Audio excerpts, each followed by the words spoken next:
ਧੰਨ ਵਾਹਿਗੁਰੂ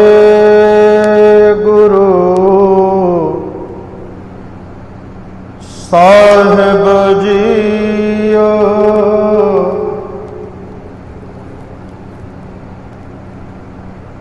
ਧੰਨ ਧੰਨ ਧੰਨ ਜਨ ਆਇਆ, ਜਿਸ ਪ੍ਰਸਾਦ ਸਭ ਜਗਤ ਤਰਾਇਆ। ਜਨ ਆਮਨ ਕਾ ਇਹ ਸੁਆਓ, ਜਨ ਕੈ ਸੰਗ ਚਿਤ ਆਵੈ ਨਾਉ। ਆਪ ਮੁਕਤ ਮੁਕਤ ਕਰੈ ਸੰਸਾਰ, ਨਾਨਕ ਤਿਸ ਜਨ ਕਉ ਸਦਾ ਨਮਸਕਾਰ। परम सम्मानयोग हजूर अनवर सरवरे कायनात वालिए दो जहान, जगताधार जगत गुरु साहिब सतगुरु श्री गुरु ग्रंथ साहिब जी महाराज, सतगुरु जी की पावन पवित्र हजूरी अंदर शुभाएमान गुरु रूप खालसा सच संगत जी,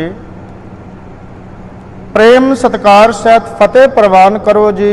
वाहिगुरु जी का खालसा वाहिगुरु जी की फतेह। गरीब नवाज सतगुरु सच्चे पातशाह महाराज अपनी पावन पवित्र बाणी दे अंदर अकाल पुरख वाहिगुरु जी दे दर तो भेजे हुए सतपुरखां दी महापुरखां दी वडियाई करदिआं हजूर ये बचन फरमाउंदे ने कि हे निरंकार वाहिगुरु जी, जिन्हां ने आप जियां दा नाम जपिया है, जिन्हां ने आप जी दी बाणी नूं पढ़िया है, जिन्हां ने आप जियां दे दर घर दी सेवा निभाई है, वो महान हो जाते ने ते उन्हां दी वडियाई भी धन हो जाती है। सतगुरु जी पावन बाणी दे विच फरमाउंदे ने, हजूर कहंदे जिन्हां दे चोले अकाल पुरख वाहिगुरु जी दे नाम रूपी रंग दे विच रंगे जांदे ने, उन्हां दे चरणां दी धूड़ प्राप्त हो जावे ते जीवन धन हो जांदा है। दातार फरमाउंदे ने, जिनके चोले रतड़े प्यारे कंत तिन्हां कै पास, धूड़ तिना की जे मिलै जी, कहो नानक की अरदास। धन गुरु नानक देव सच्चे पातशाह महाराज जियां दी पावन पवित्र संतान दे विच 11वें थां ते गुरु नानक साहिब महाराज जी दी वंश दे विच बाबा साहिब सिंह जी बेदी होरां दा आउणा होया। बाबा साहिब सिंह जी होरां दे पावन पवित्र जन्म दे पिछे जो एक अलौकिक घटना इतिहास दे विच वर्णन है कि महाराज गुरु नानक सच्चे पातशाह जी की 9वीं पीढ़ी बाबा कलाधारी जी जो डेरा बाबा नानक की धरती ते रहिंदे सन ते महाराज धन गुरु गोबिंद सिंह सच्चे पातशाह जी के समकाली सन। गरीब नवाज सतगुरु जी ने अपनी अपार बख्शिश और रहमत दे नाल बाबा जियां नूं अपने पास बुलाउणा और अनेकां प्रकार दे वचन विलास होने। सतगुरु सच्चे पातशाह महाराज जियां दे पावन हुक्म दे नाल ही बाबा जी उस पहाड़ी दे उपर वसे, जिस पहाड़ी दे नज़दीक अज ऊना साहिब दी नगरी दा जो वासा है, ऊना साहिब दी पावन नगरी जो वसी हुई है। महाराज गुरु गोबिंद सिंह सच्चे पातशाह और बाबा कलाधारी जी दे पावन मिलाप का जो अस्थान है, गुरुद्वारा श्री गुरपला साहिब, जिथे महाराज गुरु गोबिंद सिंह सच्चे पातशाह जी आनंदपुर साहिब तो चल के आया करते सन और बाबा जी महाराज जी के दर्शन करने वास्ते जाया करते सन। उस अस्थान ते विचारां होणियां और महाराज धन गुरु गोबिंद सिंह सच्चे पातशाह जियां दे पासों बाबा कलाधारी जी ने ये वरदानी वचन प्राप्त किया। जदों महाराज धन गुरु गोबिंद सिंह सच्चे पातशाह जी ने फरमाया सी कि बाबा जी ਆਪ ਜੀ ਦੇ ਗ੍ਰਹਿ ਜੋ ਪੋਤਰਾ ਹੋਵੇਗਾ ਉਹ ਖਾਲਸਾ ਹੋਵੇਗਾ। ਖਾਲਸਾ ਮੇਰੋ ਰੂਪ ਹੈ ਖਾਸ, ਖਾਲਸੇ ਮੈਂ ਹੋਂ ਕਰੋ ਨਿਵਾਸ। ਔਰ ਬਾਬਾ ਜੀ ਨੇ ਫਰਮਾਇਆ ਸੀ ਕਿ ਮਹਾਰਾਜ ਆਪ ਕਿਰਪਾ ਕਰੋ।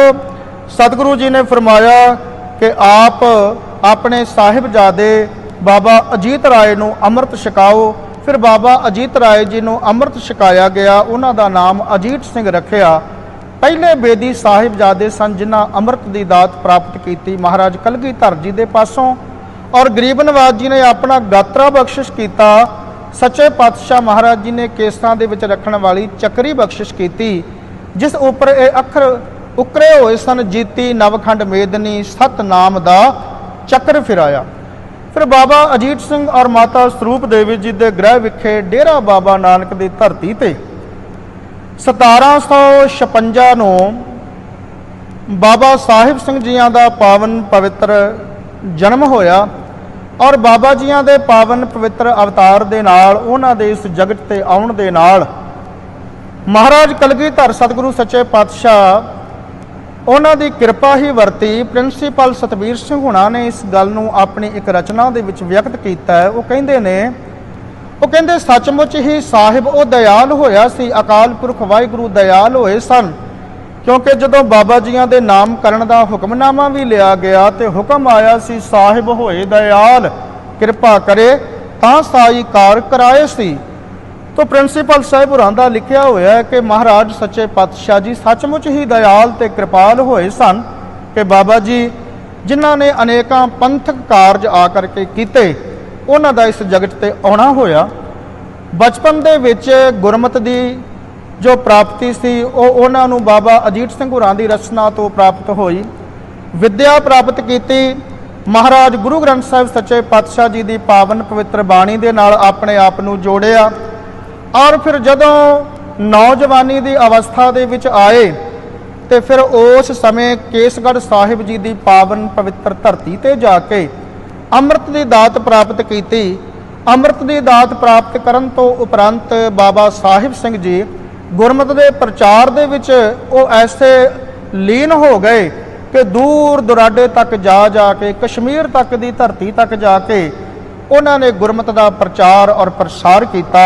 गुरु नानक साहिब जी की पावन बाणी दे नाल सारियां नूं जोड़िया ते बाबा जियां दे पावन पवित्र जीवन दे अंदर ऐसी गुरमत सी, ऐसा उन्हां दा अपना जीवन सी कि रोज़ाना बाबा जियां दा नेम सी कि अमृत वेले उन्होंने अपने अस्थान तो जदों जागृत हो करके ते अपने घोड़े ते असवार हो करके जो नज़दीक एक जंगल अस्थान सी तपोवन साहिब जिसनों अज आख्या जाता है, उस अस्थान ते बाबा जी ने जाना और इशनान करके पार ब्रह्म परमेश्वर निरंकार वाहिगुरू जी की बंदगी दे विच लीन हो जाना, अमृत वेले बाणी का अभ्यास करना। उस तो उपरंत बाबा जियां ने जिथे दमदमा अस्थान है वो दमदमा अस्थान बाबा बीर सिंह जी नरंगाबाद वालियां ने बनाया। उस अस्थान ते संगतां जुड़दियां सन। बाबा जी ने फिर उस अस्थान ते पहुँचना और उस अस्थान ते पहुँच के श्री आस्था जी की वार का कीर्तन सुनना, संगतां दे विच बैठ के गुरबाणी का अभ्यास करना।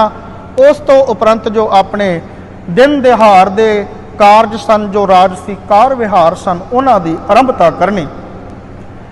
बाबा जियां दा जीवन ऐसा सोहना सुचज्जा और पवित्र सी कि उन्हां दे पावन पवित्र जीवन तो प्रभावित होके, क्योंकि बाबा जी अमृत संचार ऐसा उन्होंने अमृत संचार की लहर नूं तेज किया कि वड्डे वड्डे जरनैलों और वड्डे वड्डे सरदारां ने भी बाबा जियां दे पावन कर कमलों तो अमृत छकण दे विच अपना सुभाग समझिया। महाराज कलगीधर सच्चे पातशाह जी का उन्होंने वचन सी बाबा कलाधारी जी नूं, जो बाबा जी ने जदों बाबा जी दे आउण दा महाराज जी ने वरदान दिता तो यह वचन आखे सन कि बाबा जी तुहाडा जो पोतरा होवेगा वो अमृत का भंडारी होवेगा, खालसा होवेगा, काठ दीआं तोपां चलावेगा और खालसे दे राज नूं स्थापित करन दे विच वड्डा योगदान पावेगा। और इथों तक महाराज जी ने वचन कीते सन कि बहुत कारजां नूं संपूर्ण करेगा। तो ये वचन बाबा जी दे पावन पवित्र जीवन दे विच सच साबित होए। महाराज जी दे पावन पवित्र ਮੁੱਖ ਰਸਨਾ ਤੋਂ ਨਿਕਲਿਆ ਹੋਇਆ ਵਰਦਾਨ ਬਾਬਾ ਜੀ ਦੇ ਜੀਵਨ ਦੇ ਵਿੱਚ ਸੱਚਮੁੱਚ ਵਰਤਿਆ। ਅੰਮ੍ਰਿਤ ਦਾ ਬਹੁਤ ਉਹਨਾਂ ਨੇ ਸੰਚਾਰ ਕੀਤਾ ਔਰ ਦੂਰ ਦਰਾਡੇ ਦੇ ਨਗਰਾਂ ਤੱਕ ਜਾ ਕੇ ਅੰਮ੍ਰਿਤ ਛਕਾਇਆ। ਗੁਜਰਾਤ ਦੇ ਇਲਾਕੇ ਦੀ ਇੱਕ ਘਟਨਾ ਵੀ ਹੈ ਕਿ ਜਿਸ ਤਰ੍ਹਾਂ ਕਿ ਅੰਮ੍ਰਿਤ ਪਹਿਲਾਂ ਜਾ ਕਰਕੇ ਬਾਬਾ ਜੀ ਸੰਗਤ ਨੂੰ ਰਹਿਤ ਰਖਵਾਉਂਦੇ ਸਨ, ਫਿਰ ਅੰਮ੍ਰਿਤ ਦੀ ਦਾਤ ਸੰਗਤਾਂ ਦੇ ਵਿੱਚ ਸਤਿਗੁਰੂ ਪਾਤਸ਼ਾਹ ਜੀਆਂ ਦੀ ਪਾਵਨ ਬਖਸ਼ਿਸ਼ ਪੰਜ ਪਿਆਰਿਆਂ ਦੇ ਰੂਪ ਦੇ ਵਿੱਚ ਵਰਤਾਉਂਦੇ ਸਨ। ਸੋ ਇਸ ਤਰ੍ਹਾਂ ਮਹਾਰਾਜ ਜੀਆਂ ਦੇ ਪਾਵਨ ਪਵਿੱਤਰ ਮਿਸ਼ਨ ਨੂੰ ਲੈ ਕਰਕੇ ਰਾਜ ਔਰ ਜੋਗ ਦਾ ਜੋ ਮਿਸ਼ਨ ਸੀ, ਜੋ ਮੀਰੀ ਪੀਰੀ ਦਾ ਸਿਧਾਂਤ ਸੀ, ਉਸ ਨੂੰ ਲੈ ਕਰਕੇ ਬਾਬਾ ਜੀ ਤੁਰੇ ਔਰ ਉਹਨਾਂ ਦੇ ਆਪਣੇ ਜੀਵਨ ਦੇ ਵਿੱਚ ਜੋਗ ਸੀ, ਉਹਨਾਂ ਦੇ ਆਪਣੇ ਜੀਵਨ ਦੇ ਵਿੱਚ ਪੀਰੀ ਸੀ, ਉਹਨਾਂ ਦੇ ਆਪਣੇ ਜੀਵਨ ਦੇ ਵਿੱਚ ਸਿਮਰਨ ਸੀ, ਗੁਰਬਾਣੀ ਦਾ ਅਭਿਆਸ ਸੀ ਔਰ ਨਾਲ ਹੀ ਫਿਰ ਉਹਨਾਂ ਦੇ ਆਪਣੇ ਜੀਵਨ ਦੇ ਵਿੱਚ ਮੀਰੀ ਵੀ ਸੀ, ਕਿਉਂਕਿ 117 ਪਿੰਡਾਂ ਦੀ ਰਿਆਸਤ ਦੇ ਉਹ ਮਾਲਕ ਸਨ। 117 ਪਿੰਡਾਂ ਦੀ ਰਿਆਸਤ ਦੇ ਮਾਲਕ ਸਨ ਔਰ ਖਾਲਸਾ ਰਾਜ ਦੀ ਜੋ ਉਹਨਾਂ ਨੇ ਰਹਿਨੁਮਾਈ ਕਰਦਿਆਂ ਹੋਇਆਂ ਖਾਲਸਾ ਰਾਜ ਨੂੰ ਮਜ਼ਬੂਤ ਕਰਨ ਦੇ ਵਾਸਤੇ 4 ਕਿਲੇ ਵੀ ਬਾਬਾ ਜੀ ਨੇ ਬਣਾਏ, ਜਿਨ੍ਹਾਂ ਦੇ ਵਿੱਚ ਇੱਕ ਊਨਾ ਸਾਹਿਬ ਦਾ ਕਿਲਾ ਪ੍ਰਸਿੱਧ ਕਿਲਾ ਹੈ। ਤਾਂ ਗੁਰੂ ਕੇ ਪਿਆਰਿਓ, ਬਾਬਾ ਜੀ ਦੇ ਪਾਵਨ ਪਵਿੱਤਰ ਜੀਵਨ ਨੂੰ ਜਦੋਂ ਤੱਕਦੇ ਹਾਂ ਕਿ ਵੇਖੋ, ਜਦੋਂ ਸ਼ੇਰੇ ਪੰਜਾਬ ਮਹਾਰਾਜਾ ਰਣਜੀਤ ਸਿੰਘ ਬਾਲ ਅਵਸਥਾ 'ਚ ਸੀ, 9 ਸਾਲਾਂ ਦੀ ਉਮਰ ਸੀ ਉਹਦੀ, ਔਰ ਉਸ ਦੇ ਵਿਰੋਧੀਆਂ ਨੇ ਉਸ ਦੇ ਪਿਤਾ ਦੀ ਮੌਤ ਤੋਂ ਬਾਅਦ, ਸਰਦਾਰ ਮਹਾਂ ਸਿੰਘ ਦੇ ਅਕਾਲ ਚਲਾਣੇ ਤੋਂ ਬਾਅਦ ਉਸ ਨੂੰ ਮਾਰਨ ਦੀ ਤਰਤੀਬ ਬਣਾਈ। ਜਦੋਂ ਉਸ ਨੂੰ ਮਾਰਨ ਦੀ ਤਰਤੀਬ ਬਣਾਈ ਤੇ ਉਸ ਦੀ ਮਾਤਾ ਰਾਣੀ ਰਾਜ ਕੌਰ ਨੇ ਬਾਬਾ ਜੀ ਨੂੰ ਬੇਨਤੀ ਭੇਜੀ ਤੇ ਬਾਬਾ ਜੀ ਫਿਰ ਆਪ ਜਦੋਂ ਉਸ ਅਸਥਾਨ ਤੇ ਪਹੁੰਚੇ, ਮਹਾਰਾਜ ਗੁਰੂ ਗ੍ਰੰਥ ਸਾਹਿਬ ਜੀ ਦੀ ਪਾਵਨ ਪਵਿੱਤਰ ਬਾਣੀ ਦੇ ਭੋਗ ਪਾਏ ਗਏ। ਸਰਦਾਰ ਮਹਾਂ ਸਿੰਘ ਦੀ ਸ਼ਾਂਤੀ ਦੇ ਵਾਸਤੇ ਅਰਦਾਸ ਹੋਈ, ਹੁਕਮਨਾਮੇ ਮਹਾਰਾਜ ਜੀ ਦੇ ਹੋਏ ਤੇ ਉਪਰੰਤ ਬਾਬਾ ਜੀ ਨੇ ਜੋ ਦਸਤਾਰ ਦੀ ਰਸਮ ਸੀ, ਪੱਗ ਦੀ ਰਸਮ ਸੀ, ਉਹ ਆਪ ਬਾਬਾ ਜੀ ਨੇ ਆਪਣੇ ਹੱਥੀਂ ਕੀਤੀ ਔਰ ਆਖਿਆ ਕਿ ਇਸ ਬਾਲਕ ਦਾ ਕੋਈ ਵਾਲ ਵੀ ਵਿੰਗਾ ਨਹੀਂ ਕਰ ਸਕੇਗਾ। ਇਹਦੇ ਉੱਪਰ ਗੁਰੂ ਨਾਨਕ ਸਾਹਿਬ ਜੀ ਦੀ, ਗੁਰੂ ਕਲਗੀਧਰ ਸਾਹਿਬ ਜੀ ਦੀ ਕਿਰਪਾ ਹੈ ਔਰ ਆਉਣ ਵਾਲੇ ਸਮੇਂ ਦੇ ਵਿੱਚ ਇਹ ਬਹੁਤ ਵੱਡੀ ਪਦਵੀ ਦਾ ਮਾਲਕ ਬਣੇਗਾ। ਬਾਬਾ ਜੀ ਰਸਨਾ ਤੋਂ ਇਹ ਬਚਨ ਹੋਏ ਤਾਂ ਗੁਰੂ ਕੇ ਪਿਆਰਿਓ, ਹਲੇ ਉਹ ਮਹਾਰਾਜਾ ਨਹੀਂ ਸੀ ਬਣਿਆ। तो राणी राज कौर ने बाबा जी ਨੂੰ ਆਖਿਆ ਕਿ सरदार महा सिंह ਦੀ जो बेअंत जागीर पई है, दुश्मन भी नपदे जाते ने, आप भी जे कुछ चाहते हो तो जमीन लै सकते हो। तो बाबा जी ने आख्या कि माता ऐसियां गल्लां तेरी रचना तो शोभदियां नहीं, तेरा पुत्र आपे सारा राज भाग संभालेगा। तो सब संगत बाबा जी जो ननकाना साहब आए तो ननकाना साहब की धरती ते आ करके वेख्या कि उत्थों का जो अस्थान इमारत की सेवा करने वाली सी, लंगर का प्रबंध भी ठीक नहीं सी। ते बाबा जी ने फिर उस वेले आख्या कि जे सेवा करनी है ना तो सेवा गुरु नानक दे घर दी करो जो सफल होवेगी।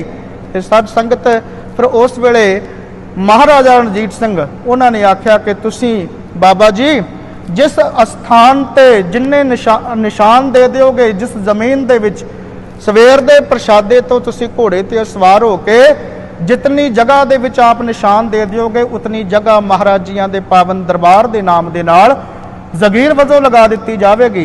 सो वैसा ही किया बाबा जी ने, घोड़े ते सवार हो करके जितनी जमीन दे विच बाबा जी ने चरण पाए, वो सारी जमीन फिर रणजीत सिंह होरां ने महाराज जियां दे पावन दरबार श्री ननकाना साहब जियां दे नाम दे नाल लगवाई। रणजीत सिंह जी नूं बाबा जी ने ऐसी वो गुरमत दी और गुरसिੱਖੀ दी और गुरु घरां दी सेवा करन दी प्रेरणा की कि जदों भी उन्हां कोले कोई सुंदर वस्तु आउंदी, अनुपम वस्तु आउंदी ते महाराजा रणजीत सिंह उस नूं सतगुरु जी दे दरबार गुरु रामदास महाराज जियां दे घर विखे अर्पण करदे, इत्थों तक के सोने दी सेवा करवाई। सो ये सारी प्रेरणा बाबा साहिब सिंह जी होरां दी सी। तो गुरु के प्यारिओ, बाबा जियां ने फिर गुरमत के कारजां दे नाल खालसा पंथ के जो राजशाही कारज सन, उन्हां कारजां दे विच भी महान अपना योगदान पाया। रणजीत सिंह की सरप्रस्ती भी की और जदों 1801 वैसाखी के दिहाड़े ते रणजीत सिंह ने लाहौर नूं जित्तिया और उस मुकाम के उपर उसनूं जदों महाराजे का खिताब देना सी ते बाबा जियां नूं बेनती करके बुलाया श्री अकाल तखत साहिब जियां दे जथेदार होने के नाते, क्योंकि गणेश दास वडेरे का लिखिया होया है, उन्हें ये गल लिखी है कि अकाली नैना सिंह जी जदों अकाल चलाना कर गए सन, उस तो बाद बाबा साहिब सिंह जी श्री अकाल तखत साहिब के जथेदार रहे उस नाते उन्होंने सरबत खालसा भी बुलाया और फिर बाबा जी लाहौर के मुकाम पर पहुँचे तो सच संगत गुरु ग्रंथ साहिब महाराज जी की पावन पवित्र हजूरी दे विच बाबा जी ने रणजीत सिंह नूं फिर वो खिताब बख्शिया जिस दे विच गुरमत दे सारे ही असूल सन। आख्या बा फजले अकाल खादमे कौम वालीए खालसा सरकार शेरे पंजाब महाराजा रणजीत सिंह। ये वचन बाबा जी ने अपनी रचना तो वाक्य ते उसनूं महाराजे का खिताब दिता। तो गुरु के प्यारिओ इस तरह जो महान कार्य सी महाराजे का तिलक बाबा जी ने किया। राज तिलक खालसा पंथ की सिरजना महाराज कलगीधर जी ने की। जो खालसाई राज कायम होया खालसे का परचम झुलिया खालसे का सिक्का चलिया। सो इस सारे संघर्ष के पिछे बाबा जी का महान योगदान सी। प्रेम सिंह जी होती उन्हें अपनी पुस्तक च बाबा जी नूं खालसा राज के उसरइये लिखिया भी उसारी करने वाले। तो गुरु के प्यारिओ बेअंत बेअंत महाराज जी के घर की सेवा करनी, गुरु की संगतां दे नाल साधुआं दे नाल बड़ा प्यार करना। 500 साधुआं दीआं टोलियां बाबा जियां दे पास ऊना साहिब विखे रहिंदियां सन। सेवापंथी साधु महात्मा पास सेवा करते सन। 14 हज़ार निहंग सिंघां दी फौज उन्हां दे पास रहिंदी सी। और जो लंगर का विशेष करके जिक्र आउंदा है कि उन्हां दे जो लंगर सन ऐसे बेअंत ते विशाल, क्योंकि लंगर हमेशा गुरु का हुंदा है, प्रबंध कोई भी करे। तो बाबा जी ने जो वो विशाल उत्थे लंगर लगते सन ते गुरु के प्यारिओ उन्हां लंगरां दे विच एडे वड्डे वड्डे बर्तन सन कि 7 डंडियां दी पौड़ी उन्हां देगां दे विच लगदी सी जिन्हां नूं साफ करन दे वास्ते मनुख सेवादार उतरिया करते सन। ते फिर ऐसा भी जिक्र है कि 35 मन कच्चा लूण पक्या करदा सी उन्हां लंगरां दे विच। फिर ऐसा भी जिक्र है कि बाबा जी दे वो महान जो गुरु नानक सच्चे पातशाह जी का बख्शिया होया लंगर का सिद्धांत सी, उहदे वास्ते मन च ऐसी भावना सी। कहंदे एक वार साधु आए संगतां आईयां, रात का समा सी ते बारिश पै के हटी। जो बारिश पै के हटी तो बालन हो गया गिला, उन्हें लंगर छकना सी। सेवादारां नूं बाबा जी ने आख्या लंगर तैयार करो। कहन लगे जी बारिश पैण करके छेती बालन संभाल नहीं सके, बाकी सब कुछ तैयार है तो बालन थोड़ा गिला टाइम लगेगा। बाबा जी कहंदे बालन का प्रबंध कर दिंने आ। कुहाड़ा चक्या ते अपने महिलां दे कीमती जो दरवाजे ते बारियां सन वो चीर के लंगर दे वास्ते दे दिते। कहंदे गुरु की संगत दी गुरु के साधुआं दी सेवा करो, ये दरवाजे ये बारियां ते फिर भी लग जाणगे लंगर दे वास्ते। ऐसा उन्हां दे मन दे विच प्रेम सी। तो ऐसा जिथे जिथे भी बाबा जी गए संगतां ने उन्हां दे प्यार दे विच आके अस्थान कायम कीते, क्योंकि उन्हां अस्थानां ते गुरबाणी दा जप हुंदा सी। उन्हां अस्थानां दे उपर अमृत दी गल हुंदी सी।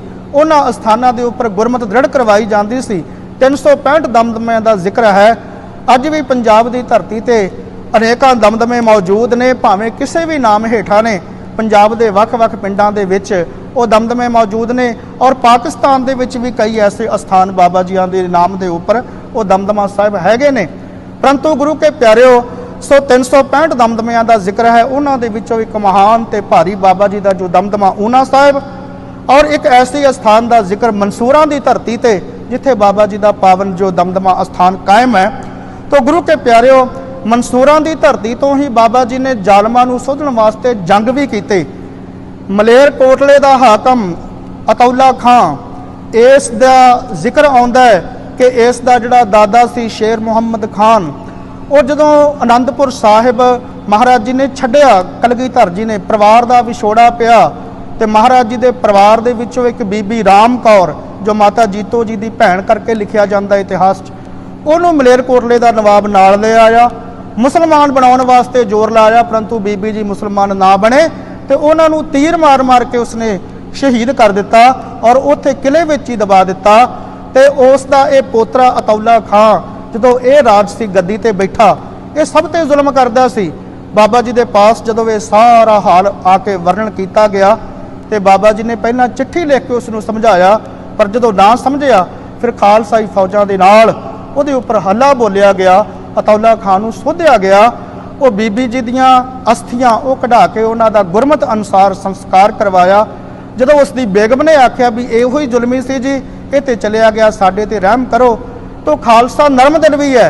बाबा जी ने ਉਹ ਜਿੱਤਿਆ ਹੋਇਆ ਇਲਾਕਾ ਖਾਲਸੇ ਦੇ ਨਾਲ ਪੰਥ ਦੇ ਨਾਲ ਸਲਾਹ ਕਰਕੇ ਉਸ ਨੂੰ ਫਿਰ ਵਾਪਸ ਕਰ ਦਿੱਤਾ। ਉਹਦੇ ਪੁੱਤਰ ਰਹਿਮਤ ਨੂੰ ਬਿਠਾ ਕੇ ਆਖਿਆ ਕਿ ਅੱਗੇ ਤੋਂ ਜ਼ੁਲਮ ਨਾ ਕਰੀ। ਤੋ ਐਸਾ ਬਾਬਾ ਜੀ ਦੇ ਜੀਵਨ ਦੀਆਂ ਅਨੇਕ ਘਟਨਾਵਾਂ ਨੇ। ਜਦੋਂ ਬਾਗੀ ਤਬੀਅਤ ਦੇ ਵਿੱਚ ਉਹ ਵਿਚਰਦੇ ਸਨ, ਕਾਹਨੂੰਵਾਨ ਦੇ ਛੰਭ ਦੇ ਵਿੱਚ ਬਾਬਾ ਜੀ ਰਹਿੰਦੇ ਸਨ, ਤੇ ਸਤ ਸੰਗਤ ਉੱਥੇ ਉਹਨਾਂ ਨੂੰ ਫੜਨ ਦੇ ਵਾਸਤੇ ਫੌਜਦਾਰ ਗਿਆ।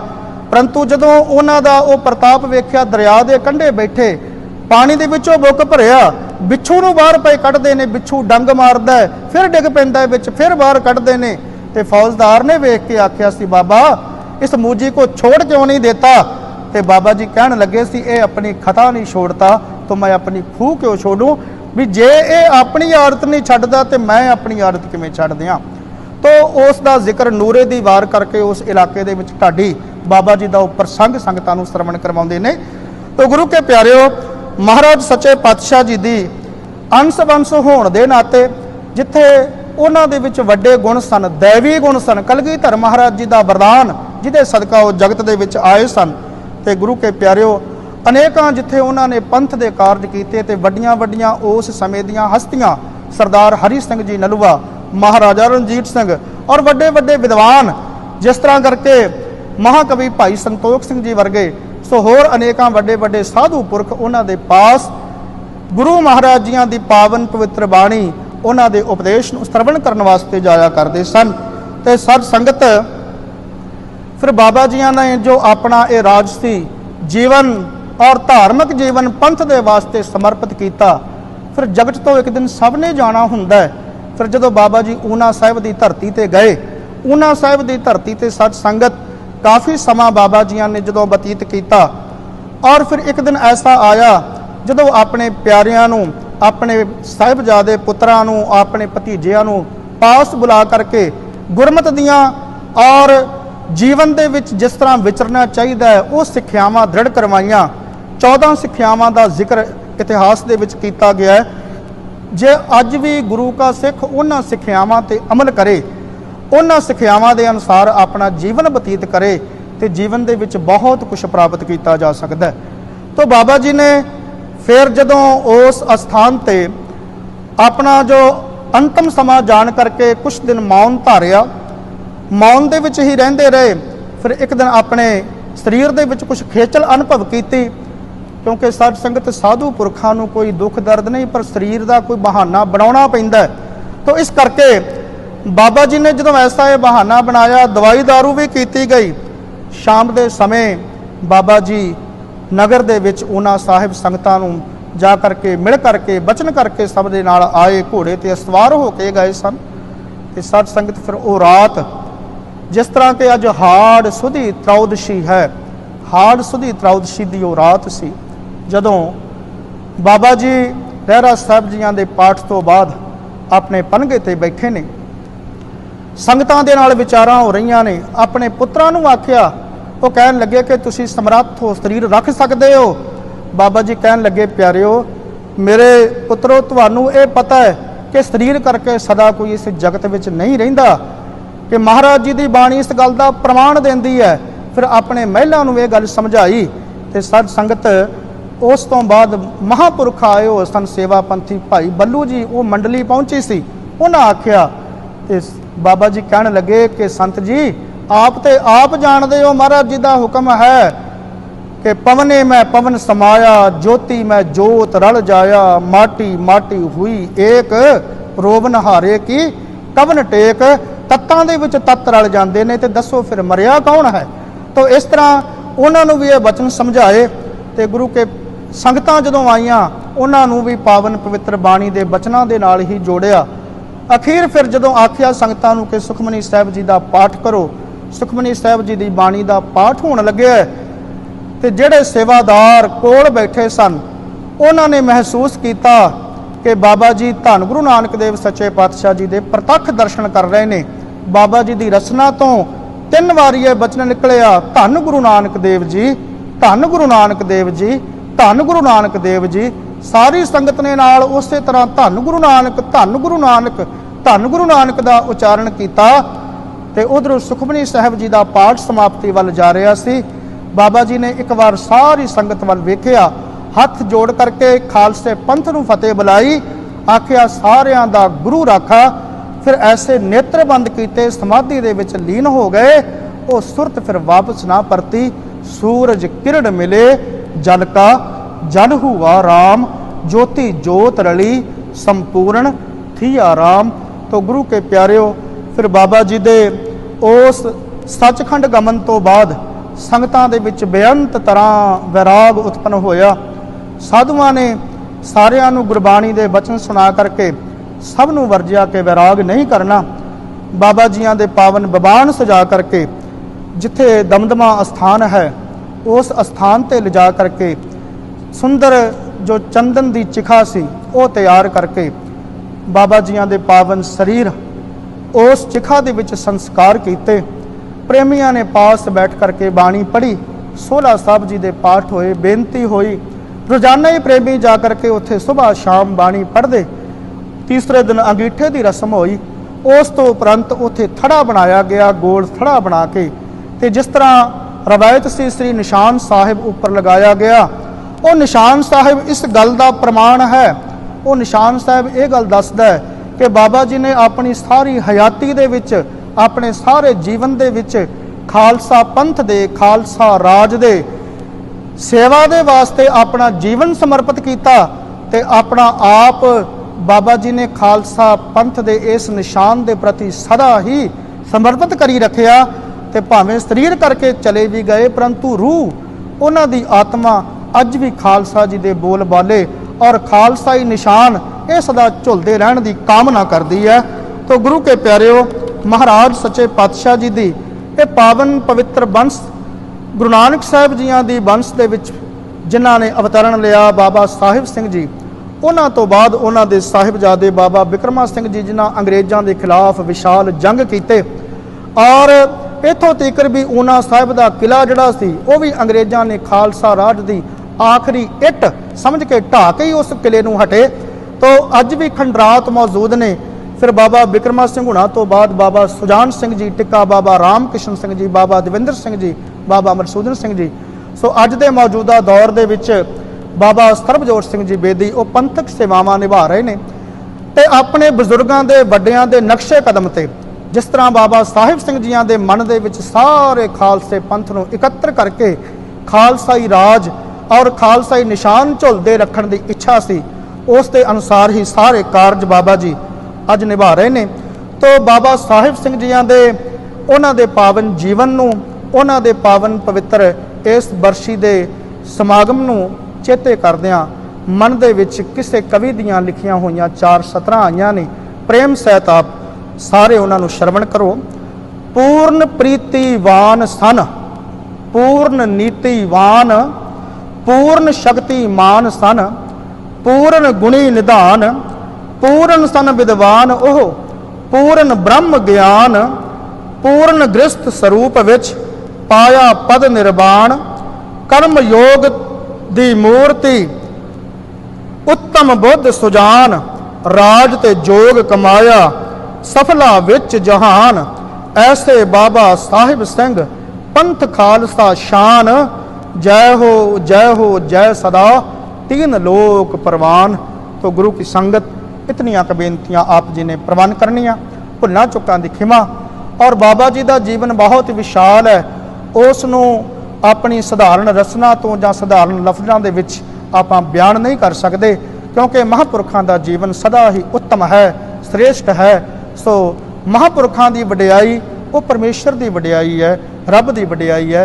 उन्हां दे पावन पवित्र बरसी समागम ते आपां गुरु साहिब जी दियां इहो ही पंक्तियां कह सकते हैं। धन धन धन जन आया, जिस प्रसाद सब जगत तराया, जन आवन का यह स्वभाव, जन कै संग चित आवे नाओ, आप मुक्त मुक्त करे संसार, नानक तिस जन को सदा नमस्कार।